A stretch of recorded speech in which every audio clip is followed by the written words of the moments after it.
ওম শান্তি। আজ 12 জানুয়ারি 2025। অব্যক্ত বাপদাদার মধুর মহাবাক্য। Revise date 15/11/2003। মুরলির সার: মনকে একাগ্র করে একাগ্রতার শক্তির দ্বারা ফরিস্তা স্থিতির অনুভব করো। আজ সকল খাজানার মালিক নিজের চারিদিকের সম্পন্ন বাচ্চাদেরকে দেখছিলেন। প্রত্যেক বাচ্চাকে সর্ব খাজানার মালিক বানিয়েছেন।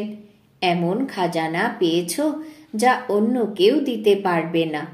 তো প্রত্যেকে নিজেকে সর্ব খাজানাতে সম্পন্ন অনুভব করো। সব থেকে শ্রেষ্ঠ খাজানা হলো জ্ঞানের খাজানা, শক্তির খাজানা, গুণের খাজানা, সাথে সাথে বাবা আর সর্ব আত্মাদের দ্বারা প্রাপ্ত আশীর্বাদের খাজানা। তো চেক করো, এই সকল খাজানা প্রাপ্ত হয়েছে। যারা সর্ব খাজানাতে সম্পন্ন আত্মা, তাদের লক্ষণ সদা নয়নের দ্বারা, চেহারার দ্বারা, চলনের দ্বারা খুশি অন্যদের অনুভব হবে। যে সমস্ত আত্মা সম্পর্কে আসবে তারা অনুভব করবে যে এই আত্মা অলৌকিক খুশির দ্বারা অলৌকিক একেবারেই অনুপম দেখাচ্ছে। তোমাদের খুশিকে দেখে অন্য আত্মারাও অল্প সময়ের জন্য খুশি অনুভব করবে। যেরকম তোমাদের ব্রাহ্মণ আত্মাদের শ্বেত বস্ত্র সকলের কাছে কত পৃথক এবং প্রিয় অনুভব হয়, স্বচ্ছতা, সাধারণতা আর পবিত্রতা অনুভব করে।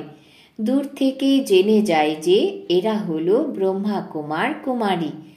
এই রকমই তোমাদের ব্রাহ্মণ আত্মাদের চলন আর চেহারার দ্বারা সদা খুশির ঝলক, সৌভাগ্যের ঝলক দেখা যাবে। আজ সকল আত্মাই হলো মহান দুঃখী। এই রকম আত্মারা তোমাদের খুশিতে পরিপূর্ণ চেহারা দেখে, চলন দেখে এক মুহূর্তের জন্যেও খুশির অনুভূতি করবে। যেরকম তৃষ্ণার্ত আত্মা যদি এক ফোঁটা জল পেয়ে যায় তো কত খুশি হয়ে যায়। এই খুশির অঞ্জলি আত্মাদের জন্য খুবই আবশ্যক। এই সর্ব খাজানা দিয়ে সদা সম্পন্ন থাকো। প্রত্যেক ব্রাহ্মণ আত্মা নিজেকে সকল খাজানা দিয়ে সদা ভরপুর অনুভব করো, নাকি কখনো কখনো অবিনাশী খাজানা আছে। দাতাও হলেন অবিনাশী, তাই থাকতেও হবে অবিনাশী হয়ে। কারণ তোমাদের মতো অলৌকিক খুশি সমগ্র কল্পে তোমাদের ব্রাহ্মণদের ছাড়া আর কারুর প্রাপ্ত হয় না। এখনকারই অলৌকিক খুশি অর্ধেক কল্প প্রালব্ধের রূপে চলে। তো সবাই খুশিতে আছো? এতে তো সবাই হাত উঠিয়েছে। আচ্ছা, সদা খুশিতে থাকো। খুশি কখনো চলে যায় না তো? কখনো কখনো তো যায়। খুশিতে থাকো, কিন্তু সদা একরস এতে অন্তর এসে যায়। খুশিতে থাকো, কিন্তু পার্সেন্টেজে পার্থক্য এসে যায়। বাপদাদা অটোমেটিক টিভির দ্বারা সকল বাচ্চাদের চেহারা দেখছিলেন। তো কি দেখা যাচ্ছে? একদিন তোমরাও তোমাদের খুশির চার্ট চেক করো। অমৃত বেলা থেকে শুরু করে রাত পর্যন্ত কি একই পার্সেন্টেজে খুশি থাকে, নাকি পরিবর্তন হয়? চেক করতে তো পারো, তাই না? আজকাল দেখো সায়েন্সও চেকিংয়ের মেশিনারি অনেক দ্রুত করে দিয়েছে। তো তোমরাও চেক করো আর অবিনাশী বানাও। বাপদাদা সকল বাচ্চাদের বর্তমান পুরুষার্থ চেক করেছেন। পুরুষার্থ সবাই করছে, কেউ যথাশক্তি, কেউ শক্তিশালী। তো আজ বাপদাদা সকল বাচ্চাদের মনের স্থিতিকে চেক করেছেন। কেননা মূল হলই মনমনা ভব। সেবাতেও দেখো তো, মনসা সেবা হলো শ্রেষ্ঠ সেবা। তোমরা বলেও থাকো যে মনোজিৎ জগৎজিৎ। তো মনের গতিকে চেক করেছ, কি দেখেছ? মনের মালিক হয়ে মনকে পরিচালনা করছো, কিন্তু কখনো কখনো মন তোমাদেরকেও পরিচালনা করে, মন পরবশ করে দেয়। বাপদাদা দেখেছেন, মনের লগন লাগে, কিন্তু মনের স্থিতি একাগ্র হয় না। বর্তমান সময়ে মনের একাগ্রতা এক রস স্থিতির অনুভব করাবে। এখন রেজাল্টে দেখলেন যে মনকে একাগ্র করতে চাইছ, কিন্তু মাঝে মাঝে উদ্ভ্রান্ত হয়ে যাচ্ছ। একাগ্রতার শক্তি অব্যক্ত ফরিস্তার স্থিতি সহজ অনুভব করাবে। মন উদ্ভ্রান্ত হয় ব্যর্থ কথাতে, ব্যর্থ সংকল্পে বা ব্যর্থ ব্যবহারে। যেরকম কারুর শরীরে থেকেও একাগ্র হয়ে বসার অভ্যাস থাকে না, আবার কারুর থাকে। তো মন যেখানে চাও, যেভাবে চাও, যতটা সময় চাও, ততটা সময় এই রকম একাগ্র হয়ে থাকো। একে বলা হয় মন বসে আছে। একাগ্রতার শক্তি মালিক ভাবের শক্তি সহজ নির্বিঘ্ন বানিয়ে দেয়। যুদ্ধ করতে হয় না। একাগ্রতার শক্তির দ্বারা সতই এক বাবা, দ্বিতীয় কেউ নেই, এই অনুভূতি হয়। শত হবে, পরিশ্রম করতে হবে না। একাগ্রতার শক্তির দ্বারা সতই একরস ফরিস্তা স্বরূপের অনুভূতি হয়। ব্রহ্মা বাবার প্রতি ভালোবাসা আছে তো, তাই না? তো ব্রহ্মা বাবার সমান হওয়া অর্থাৎ ফরিস্তা হওয়া। একাগ্রতার শক্তির দ্বারা সতই সকলের প্রতি স্নেহ, কল্যাণ, সম্মানের বৃত্তি থাকে, কেননা একাগ্রতা অর্থাৎ সমানের স্থিতি। ফরিস্তা স্থিতি হল সমান। যেরকম ব্রহ্মা বাবাকে দেখেছ, বর্ণনাও করে থাকো, যেরকম সম্পন্নতার সময় নিকটে আসছে, তখন কি দেখেছ? চলতে ফিরতে ফরিস্তারূপ, দেহভান বর্জিত। দেহের ফিলিং আসতো? সামনে দিয়ে গেলে দেহ দেখতে পেতে, নাকি ফরিস্তারূপ অনুভব হতো? কর্ম করেও, বার্তালাপ করতে করতেও, ডাইরেকশন দেওয়ার সময়ও, উৎসাহ উদ্দীপনা বৃদ্ধি করেও দেহ থেকে পৃথক সূক্ষ্ম প্রকাশের রূপের অনুভূতি করতে। তোমরা বলে থাকো যে ব্রহ্মা বাবা কথা বলার সময় এমন অনুভব হতো যে কথা বলছেন, কিন্তু তিনি এখানে নেই। দেখছেন, কিন্তু দৃষ্টি ছিল অলৌকিক। এই স্থূল দৃষ্টি নয়। দেহভান থেকে পৃথক অন্যদেরও দেহভান আসতো না। সবকিছু থেকে পৃথক রূপ দেখা যেত। একে বলা হয় দেহতে থেকেও ফরিস্তা স্বরূপ। প্রত্যেক কথাতে, বৃত্তিতে, দৃষ্টিতে, কর্মে পৃথক ভাব অনুভব হতো।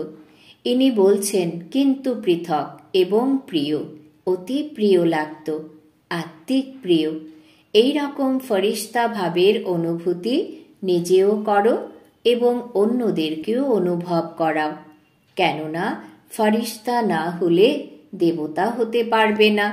ফরিস্তা তথা দেবতা। তো নম্বর 1, ব্রহ্মার আত্মা প্রত্যক্ষ সাকার রূপেও ফরিস্তা জীবনের অনুভব করিয়েছেন আর ফরিস্তা স্বরূপ হয়ে গেছেন। সেই ফরিস্তা রূপের সাথে তোমাদেরকেও ফরিস্তা হয়ে পরম ধামে যেতে হবে। তো এর জন্য মনের একাগ্রতার উপর অ্যাটেনশন দাও। অর্ডারের দ্বারা মনকে পরিচালনা করো। করতে হলে মনের দ্বারা কর্ম করবে। যদি না করতে হয়, কিন্তু মন বলে করো, এটা মালিক ভাব নয়। এখন কিছু বাচ্চা বলে, আমি চাইনি কিন্তু হয়ে গেল, চিন্তা করনি কিন্তু হয়ে গেল, করা উচিত নয় কিন্তু হয়ে যায়। এটা হলো মনের বশীভূত অবস্থা। তো এই রকম অবস্থা তো ভালো লাগে না, তাই না? ফলো ব্রহ্মা বাবা। ব্রহ্মা বাবাকে তোমরা দেখেছ, যে সামনে দাঁড়িয়ে থাকার সময় কি অনুভব হতো? ফরিস্তা দাঁড়িয়ে আছে, ফরিস্তা দৃষ্টি দিচ্ছে। তো মনের একাগ্রতার শক্তি সহজে ফরিস্তা বানিয়ে দেবে। ব্রহ্মা বাবাও বাচ্চাদেরকে এটাই বলতেন যে সমান হও। শিব বাবা বলেন নিরাকারী হও, ব্রহ্মা বাবা বলেন ফরিস্তা হও। তো কি বুঝলে? রেজাল্টে কি দেখেছেন? মনের একাগ্রতা কম আছে। মাঝে মাঝে মন চারিদিকে চক্র লাগায়, উদ্ভ্রান্ত হয়। যেখানে যাওয়া উচিত নয় সেখানে চলে যায়। তাহলে কি বলবে? উদ্ভ্রান্ত হওয়াই বলবে, তাই না? তো একাগ্রতার শক্তিকে বৃদ্ধি করো। মালিক ভাবের স্টেজের সিটের উপর সেট থাকো। যখন সেট থাকে তখন আপসেট হয় না, সেট না থাকলে আপসেট হয়ে যায়। তো ভিন্ন ভিন্ন শ্রেষ্ঠ স্থিতিগুলির সিটের উপর সেট থাকো। একে বলা হয় একাগ্রতার শক্তি। ঠিক আছে? ব্রহ্মা বাবার সাথে ভালোবাসা আছে, তাই না? কতটা ভালোবাসা আছে? কতটা আছে? অনেক আছে। তো ভালোবাসার রেসপন্সে বাবাকে কি দিয়েছ? বাবারও ভালোবাসা আছে, তাই তো তোমাদেরকেও ভালোবাসা আছে। তাই তো তোমাদেরও ভালোবাসা আছে, তাই না? তো রিটার্নে কি দিয়েছ? সমান হওয়া, এটাই হলো রিটার্ন। আচ্ছা, ডবল বিদেশিও এসেছে, ভালো হয়েছে। ডবল বিদেশিদের দ্বারাও মধুবনের সিঙ্গার হয়ে যায়, ইন্টারন্যাশনাল হয়ে যায়, তাই না? ভালো হয়েছে। বাপ-দাদা দাদির সংকল্প শুনেছেন। আজ সকালে ক্লাসে দাদিজি সবাইকে দেশ বিদেশের সেবার ধুম মাচানোর সংকল্প দিয়েছিলেন। ভারতের কোনো গ্রাম, কোনো দেশ এই বছর সন্দেশ পাওয়া থেকে যেন বঞ্চিত না থাকে, এরকম প্ল্যান বানাও। সংকল্প করেছে, তাই না? ভালো হয়েছে। দেখব বিদেশ এই সংকল্প পূর্ণ করে নাকি ভারত পূর্ণ করে। সন্দেশ তো দিতেই হবে। তোমাদের এত কিছু প্রাপ্তি হয়েছে, বাবাকে পেয়েছ, খাজানা পেয়েছ, পালনা পেয়েছ। ন্যূনতম নিজের ভাই বোনেদের কাছে সন্দেশ তো পৌঁছানো চাই। তাই তারা অনুযুক্ত করতে পারবে না যে আমি জানতেই পারলাম না। তো সন্দেশ অবশ্যই দিতে হবে, এটা আবশ্যক। আর মুশকিল কি? প্রত্যেক জন নিজের নিজের জনের সাইটকে বিতরণ করো। আর কি? প্রত্যেক জনের মধ্যে কত সেন্টার আছে, প্রত্যেক সেন্টারে বিতরণ করো। এটা আর এমন কি বড় কথা? দেখো, মধুবনে বর্গীকরণের সেবা হয়, তার দ্বারা আওয়াজ চারিদিকে ছড়িয়ে পড়ে। তোমরা দেখবে যবে থেকে এই বর্গীকরণের সেবা শুরু করেছ তবে থেকে আইপি কোয়ালিটিতে আওয়াজ বেশি ছড়িয়ে পড়ছে। ভিআইপির কথা তো ছাড়ো, তাদের তো সময় কোথায়। আরও যে বড় বড় প্রোগ্রাম করেছ তার থেকেও আওয়াজ তো ছড়িয়েছে। এখন দিল্লি আর কলকাতা তো করছে, তাই না? ভালো প্ল্যান তৈরি করছে, পরিশ্রমও অনেক করছে। বাপদাদার কাছে সমাচার আসে, দিল্লির আওয়াজ বিদেশ পর্যন্ত পৌঁছাতে হবে। মিডিয়া সেবাধারীরা কি করছে? কেবল ভারত পর্যন্ত। বিদেশ থেকে আওয়াজ আসবে যে দিল্লিতে এই প্রোগ্রাম হয়েছে, কলকাতায় এই প্রোগ্রাম হয়েছে। সেখানকার আওয়াজ ইন্ডিয়াতে আসবে। ইন্ডিয়ার কুম্ভকর্ণ তো বিদেশের দ্বারা জাগরিত হবে, তাই না? তো বিদেশের খবরের মহত্ব থাকে। প্রোগ্রাম ভারতে হবে আর সমাচার বিদেশের সংবাদপত্রে প্রকাশিত হবে, তখন প্রভাব পড়বে। ভারতের আওয়াজ বিদেশে পৌঁছাবে আর বিদেশের আওয়াজ ভারতে পৌঁছাবে, তবে এর প্রভাব হবে। ভালো, যা কিছু প্রোগ্রাম বানিয়েছ ভালো বানিয়েছ। বাপদাদা দিল্লির সেবাদারীদেরও প্রেমযুক্ত পরিশ্রমের জন্য অভিনন্দন জানাচ্ছেন। কলকাতার সেবাধারীদেরও ইন অ্যাডভান্স অভিনন্দন। কেননা সহযোগ, স্নেহ আর সাহস যখন এই তিনটি মিলে যায় তখন আওয়াজ জোরালো হয়, আওয়াজ ছড়িয়ে পড়বে। কেন ছড়াবে না? এখন মিডিয়ার সেবাধারীরা এটা সম্ভব করে দেখাও। সবাই টিভিতে দেখেছ, ইনি টিভিতে এসেছেন। কেবল ইনি নন, ইনি তো ভারতে এসেছেন। এখন বিদেশে আরো বেশি করে পৌঁছে দাও। এখন দেখব এই সাল আওয়াজ ছড়িয়ে দেওয়ার কত সাহস আর ধুমধাম করে পালন করো। বাপদাদার কাছে সমাচার এসেছে যে ডবল ফরেনার্সের মধ্যে অনেক উৎসাহ আছে। আছে, তাই না? ভালো। একে অপরকে দেখে আরো উৎসাহে এসে যায়। যে এগিয়ে আসে সে ব্রহ্মা বাবার সমান। ভালো তো, দাদিরও সংকল্প আসে। বিজি রাখার পদ্ধতি খুব ভালোভাবে আসে। ভালো নিমিত্ত, তাই না? আচ্ছা, সবাই উড়ন্ত কলায় আছো? উড়ন্ত কলা হলো ফার্স্ট কলা। হাঁটার কলা, চড়তি কলা এগুলো ফার্স্ট কলা নয়। উড়ন্ত কলা ফার্স্টও আবার ফার্স্টেও নিয়ে যায়। আচ্ছা, মাতারা কি করবে?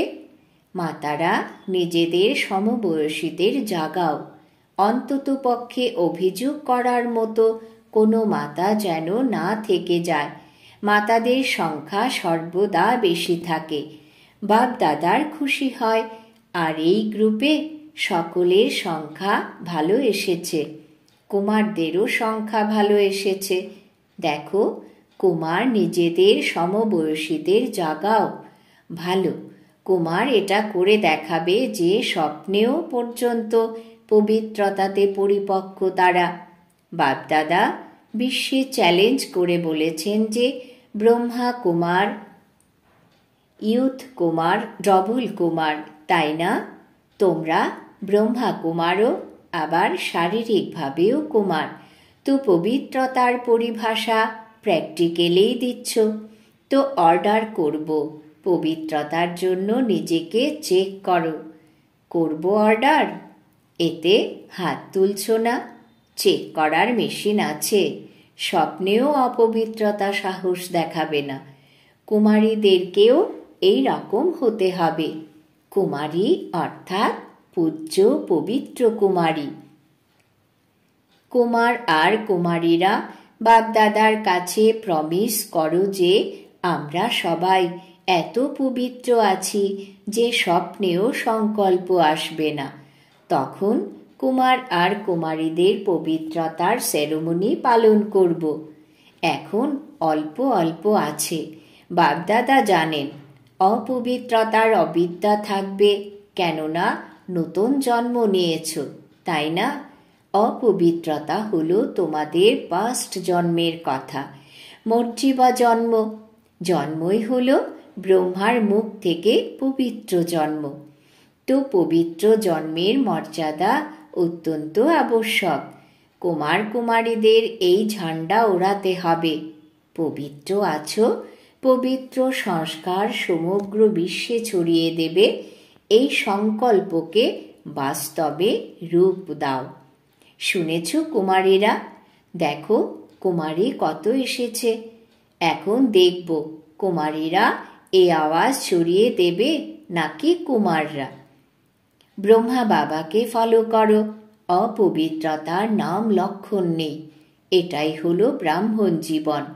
মাতাদের মধ্যেও যদি মোহ থাকে তো সেটাও হলো অপবিত্রতা। মাতারাও ব্রাহ্মণ, তাই না? তো না মাতাদের মধ্যে, না কুমারীদের মধ্যে, না কুমারদের মধ্যে, না অধর কুমার কুমারীদের মধ্যে। ব্রাহ্মণ মানেই হলো পবিত্র আত্মা। অপবিত্রতা যদি কোনো কাজে হয়েও যায় তবে সেটা হলো অনেক বড় পাপ। এই পাপের শাস্তি অনেক কষ্টকর। এমন ভেবো না যে এটা তো চলতেই থাকে, অল্প একটু তো হবেই না? এটাই হলো ফার্স্ট সাবজেক্ট। নবীনত্বই হলো পবিত্রতার। ব্রহ্মা বাবা গালিও খেয়েছেন এই পবিত্রতার কারণে। হয়ে গেছে এটা বলে মুক্তি পাবে না, এতে অলস হয়েও না। যে কোনো ব্রাহ্মণ হয় সে সারেন্ডার, সেবাধারী বা প্রবৃত্তিতে আছে, এই বিষয়ে ধর্মরাজও ছাড়বে না। ব্রহ্মা বাবাও ধর্মরাজের সাথ দেবেন।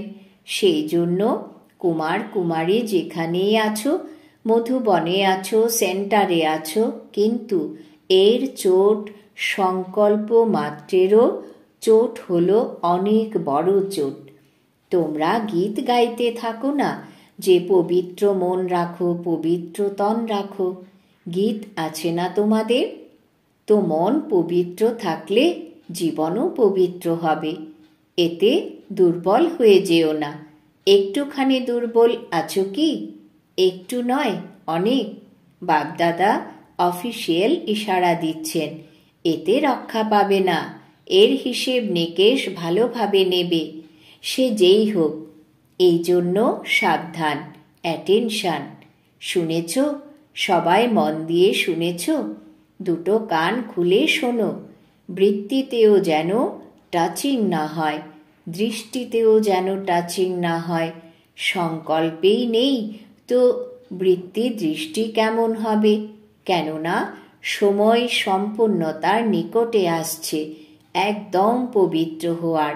তাতে এই জিনিস তো পুরোই সাদা কাগজের ওপর কালো দাগ। আচ্ছা, সবাই যেখান থেকে এসেছো, সব দিক থেকে আগত বাচ্চাদেরকে অভিনন্দন। আচ্ছা, মনকে অর্ডার অনুসারে পরিচালনা করো। সেকেন্ডে যেখানে চাইবে সেখানে মন লেগে যাবে, স্থির হয়ে যাবে। এই এক্সারসাইজ করো। বাবা ড্রিল করালেন।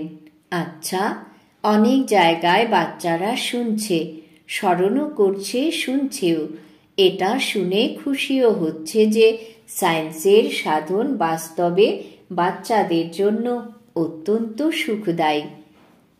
চারিদিকের সর্ব খাজানাতে সদা সম্পন্ন বাচ্চাদেরকে সদা ভাগ্যবান, খুশিতে পরিপূর্ণ চেহারা আর চলনের দ্বারাও খুশির অঞ্জলি দেওয়া বিশ্ব কল্যাণকারী বাচ্চাদেরকে সদা মনের মালিক হয়ে একাগ্রতার শক্তির দ্বারা মনকে কন্ট্রোলকারী মনোজিৎ জগৎজিৎ বাচ্চাদেরকে সদা ব্রাহ্মণ জীবনের বিশেষত্ব পবিত্রতার পার্সোনালিটিতে থাকা পবিত্র ব্রাহ্মণ আত্মাদেরকে সদা ডবল লাইট হয়ে ফরিস্তা জীবনে ব্রহ্মা বাবাকে ফলোকারী এই রকম ব্রহ্মা বাবার সমান বাচ্চাদেরকে বাপদাদার স্মরণের স্নেহ সুমন আর নমস্কার। চারিদিকে যারা শুনছে, স্মরণ করছে, সেই সকল বাচ্চাদেরকেও অনেক অনেক হৃদয়ের আশীর্বাদ, সহযোগে স্মরণের স্নেহ সুমন। সবাইকে নমস্কার। আমরাও আমাদের অতি প্রিয় বাপ দাদাকেও জানাই স্মরণের স্নেহ সুমন, নমস্কার। বরদান। বাবা আজ বরদান দিয়েছেন, সাকার বাবাকে ফলো করে নম্বর 1 স্থান নিতে পারা সম্পূর্ণ ফরিস্তা ভব।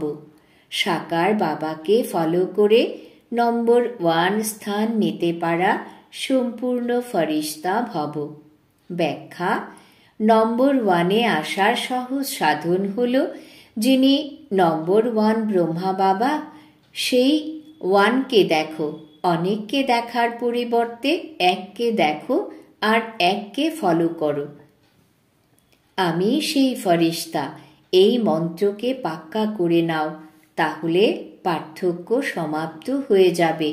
তারপর সায়েন্সের যন্ত্র নিজের কাজ শুরু করে দেবে আর তোমরা সম্পূর্ণ ফরিস্তা দেবতা হয়ে নতুন দুনিয়াতে অবতীর্ণ হবে। তো সম্পূর্ণ ফরিস্তা অর্থাৎ সাকার বাবাকে ফলো করা। স্লোগান: মানের ত্যাগে সকলের মাননীয় হওয়ার ভাগ্য সমাহিত হয়ে আছে।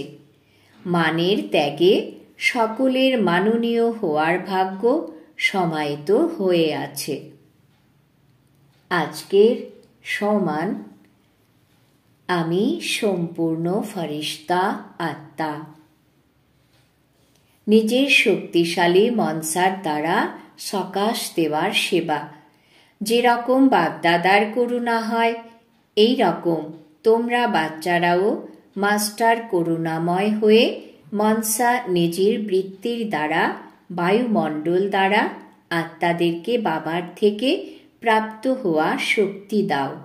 যখন অল্প সময়ের মধ্যে সমগ্র বিশ্বের সেবা সম্পন্ন করতে হবে, তত্ত্বসহ সবাইকে পাবন বানাতে হবে। তাই তীব্র গতিতে সেবা করো। ওম শান্তি।